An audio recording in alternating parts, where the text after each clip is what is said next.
De bevrijdingsdag begon van de morgen al betiert. Bij het bevrijdingsbrachtje op het Friesland College in Ljouwert schoten goed 350 ouderijen aan om lekker te eten en te praten. Want 22 jaar na de bevrijding binnen de verhalen hoe de Tweede Wereldoorlog nog altijd vast. Dat ze naar Max Buis dat eruit klappen om 3 uur. Dat waren Duitse soldaten.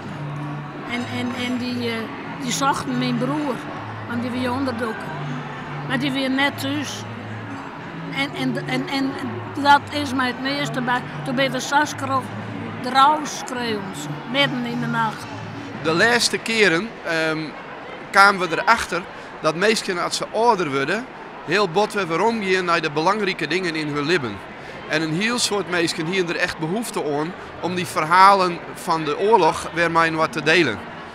De 90-jarige Herman Wielinga uit Ljouwert ontsnapte uit een werkkamp in Drenthe. Van de man bij Hinder en Wijn kreeg er een lift naar Grains. Daarna koerde er mij op een skip naar Ljouwert. Hij ziet in het waaronder. En toen ging het Luc gewoon jippen. Ik denk, oh, gewoon, dit is mis. En ik zeg een holle. En die zegt in het ruim. Maar het Luc ging echt weer dicht.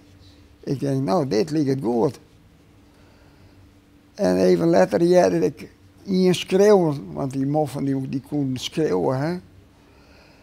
Weitervaren. Oh, ik denk, oh, gelukkig. De motor sloeg weer om en daar gingen we. Het weertijdige ontsnappingsverhaal van Wielinga kun je vinden op omroepfriesland.nl.